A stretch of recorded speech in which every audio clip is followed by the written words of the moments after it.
हम समझेंगे sulphur cycle के बारे में। ठीक है, इससे पहले हमने डिस्कस किया था फास्फोरस साइकिल क्या होती है।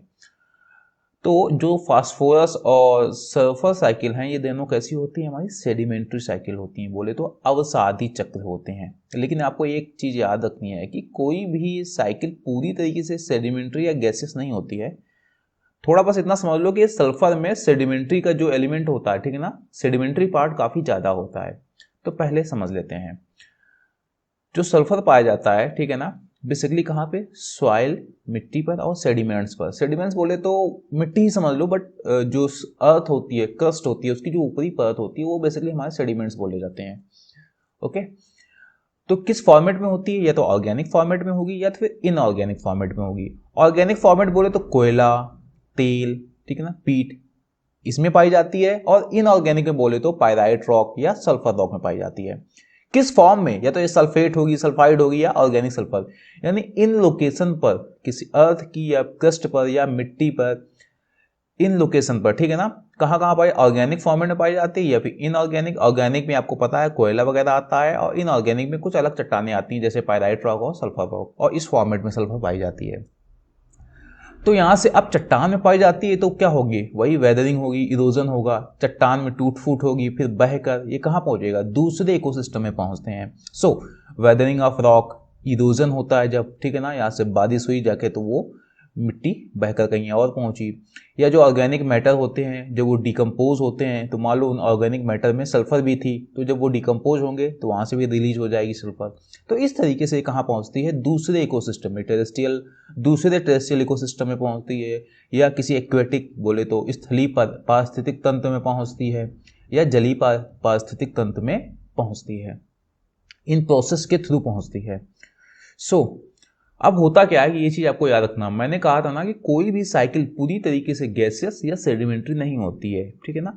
बस होता क्या है सल्फर में, जो मोस्टली सेडिमेंट्री होती है, लेकिन इसमें गैसेस पार्ट भी होता है दो तरीके से, हाइड्रोजन सल्फाइड गैस और सल्फर डाइऑक्साइड गैस, ये दो है गैसेस कंपोनेंट। तो ये जब गैस के रूप में हमने साइकिल पूरी करते हैं, इसके अलावा जो होती है वो सेडिमेंट्री होती है। तो पहले हम समझेंगे गैसेस साइकिल कैसे कंप्लीट होती है। देखो, गैसेस बोले तो एटमॉस्फेयर, ठीक है ना, गैस कहां पाई जाती है, मेनली एटमॉस्फेयर में पाई जाती हैं, ठीक है। तो सल्फर इंटर्स द एटमॉस्फेयर कहां से, वोल्केनिक एरप्शन, ठीक है ना, जब ज्वालामुखी फटता है तो वहां से पहुंचती है एटमॉस्फेयर में, वहां पर सल्फर, बहुत सारी गैसेस निकलती हैं, उसमें से एक सल्फर भी होती है। जब ये फॉसिल फ्यूल जलाते हो, जैसे डीजल, पेट्रोल, कोयला, ठीक है ना, जब ये जलाते हो तो भी, क्योंकि आपको बताया था ये ऑर्गेनिक कंपोनेंट्स थे, इनमें सल्फर होती है, तो वो सल्फर यहाँ से रिलीज हो जाती है। या फिर समुद्र की सतह से जो हमारी सल्फर होती है वहां से रिलीज होती हैं, या फिर जो बहुत सारे जो कंपाउंड्स होते हैं, ऑर्गेनिक कंपाउंड, जब वो डिकम्पोज होते हैं, ठीक है ना, तो वहां से भी रिलीज होती है।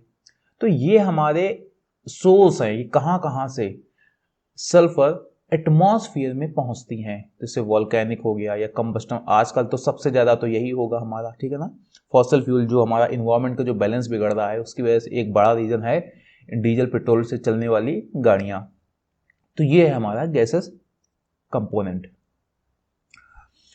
लेकिन एटमॉस्फेयर में भी जो हाइड्रोजन सल्फाइड के रूप में होता है, ठीक है ना, सल्फर अगर मान लो कुछ है भी, तो वो सीधे वो भी सल्फर डाइऑक्साइड में कन्वर्ट हो जाएगा। ओके, तो इसमें gets oxidise into sulphur dioxide. अब सल्फर डाइऑक्साइड का क्या होता है, आपको बताया था एसिड रेन में, ठीक है ना। एसिड रेन में क्या होता है कि यही जब वहां पर बारिश होती है या किसी और तरीके से, वही सल्फर डाइऑक्साइड पानी में घुलता है, ठीक है ना, डिजॉल्व होता है किसमें, रेन वाटर में, और बनाता है वीक सल्फ्यूरिक एसिड, और एसिड रेन के रूप में वापस आ जाता है। क्योंकि अब धीरे धीरे फॉसिल फ्यूल वगैरह बहुत ज्यादा जलाए जा रहे हैं, तो सल्फर की मात्रा यानी सल्फर डाइऑक्साइड की मात्रा बहुत ज़्यादा एटमॉस्फेयर में, जिससे कि एसिड रेन की जो हमारी इंटेंसिटी है वो बढ़ती जा रही है। ओके, तो ये था हमारा गैसेस कंपोनेंट। यहाँ पर देख रहे जो हाइड्रोजन सल्फाइड भी था वो भी सल्फर डाइऑक्साइड में कन्वर्ट हो जाता है, और बाद में सल्फ्यूरिक एसिड के रूप में, जिसको बोलेंगे एसिड रेन के रूप में, वापस आ जाते हैं अर्थ पर। ओके, ये था हमारा गैसेस कंपोनेंट। अब दूसरा होता है सेडिमेंट्री। तो कोई भी सोर्स हो, ठीक है ना, अगर सल्फर है सल्फेट के रूप में, तो पौधे उसका यूज कर लेंगे, ठीक है। कहीं से भी आई हो सल्फर, अगर सल्फेट के रूप में है और मिट्टी में अवेलेबल है तो पौधे उसको यूज कर लेते हैं। और यूज करने के बाद क्या करते हैं, थोड़ा सीरीज ऑफ मेटाबॉलिक प्रोसेस होती हैं और सल्फर से बनते हैं अमीनो एसिड। अमीनो एसिड से बनते हैं प्रोटीन्स ऑफ ऑटोट्रोफ टिश्यू, ठीक है ना। स्वपोषी जो ऊतक होते हैं उसमें जो प्रोटीन होती हैं, कुल मिला के इतना समझ लो कि यही सल्फर सीधे यूज होती है जो ऊतक टिश्यूज होते हैं प्लांट्स के, उनको बनाने में। बस एक क्रम है, पहले बनेंगे अमीनो एसिड, फिर बनेंगे प्रोटीन्स, देन आगे हमारा ये टिश्यूज बनेंगे, ठीक है। तो प्लांट किस रूप में यूज करते हैं, सल्फेट के रूप में। यानी कि अगर मिट्टी में सल्फर है सल्फेट के रूप में तो प्लांट उसका यूज करेंगे और बनाएंगे अपना ऊतक, टिश्यू बनाएंगे। और जब वहां पहुंच गए, ठीक है ना, अब पेड़ों की पत्तियों में सल्फर मान लो मौजूद है, ठीक है। अब एक गाय आती है, हम नहीं बना पाएंगे गाय, मान लो इसने इसको खा लिया, ठीक है। तो अब कहां से पहुंची, ग्रेजिंग फूड चेन में। आप ये एक नई फूड चेन में एंटर कर गई, ठीक है। अब इंसान के पास पहुंची या बकरी के पास पहुंची, जब वो मरेंगे, डिकम्पोज होंगे या कोयला बनेंगे, कुछ भी बने, तो फिर से एक साइकिल चलने लगेगी। बट ये है सेडिमेंट्री साइकिल, ठीक है ना। तो इसमें क्या करते हैं, जो प्लांट लेते हैं सल्फेट के रूप में लेते हैं। अब क्या होता है, sulphur bound in living organism, जैसे इस पेड़ में हो सकती है, लिविंग ऑर्गेनिज्म में तो पेड़ भी है, ठीक है ना। पेड़ में हो सकती है सल्फर, जिस बकरी ने इस पत्ती को खाया उस बकरी की भी हो सकती है, या फिर इंसानों में भी सल्फर आ सकती है। तो जो सल्फर बाउंड हो जाती है लिविंग ऑर्गेनिज्म में, वो वापस मिट्टी में कैसे पहुंचती है, ये तालाब में कैसे पहुंचती है, या लेक में या सी में कैसे पहुंचती है, थ्रू एक्सक्रीशन या डिकम्पोजिशन। जब वो मरेंगे या फिर जब वो एक्सक्रीट करेंगे, उसको बाहर निकालेंगे अपनी बॉडी से किसी भी तरीके से, ठीक है ना। तो जैसे यूरिनेट करके या और तरीके से जब बाहर निकालेंगे जो मटेरियल होगा, या फिर जब वो मर के डिकम्पोज होंगे, तो फिर से वापस पहुंच जाएगी ये मिट्टी में, तालाब में, झीलों में, समुद्र में। ओके, ये तरीका है।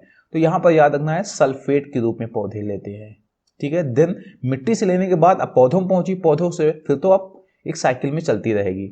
और इसके बाद जब वो जीव वापस छोड़ेंगे, किसी भी तरीके से छोड़ सकते हैं, ठीक है ना, एक्सक्रीशन हो सकता है या डिकम्पोजिशन हो सकता है, तो वहां से वापस पहुंच जाएगी उसी इकोसिस्टम में, तालाब में, झील में या मिट्टी में।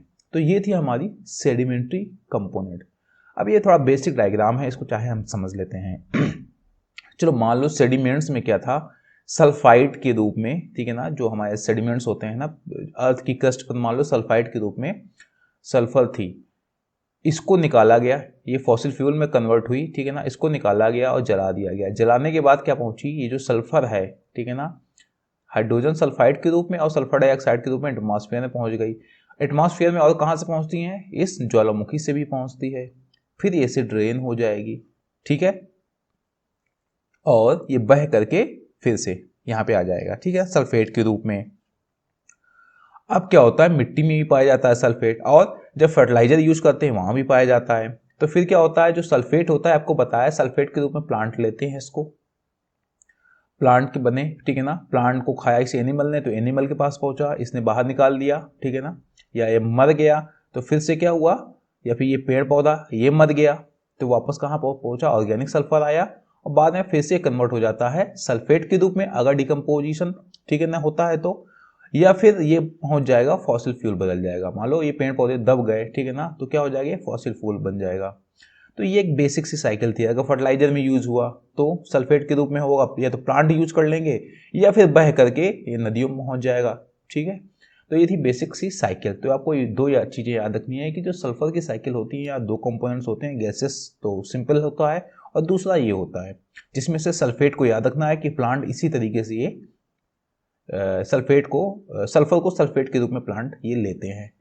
तो ये था हमारा बेसिक सल्फर साइकिल। जल्दी आएंगे किसी नेक्स्ट टॉपिक के साथ। Thank you.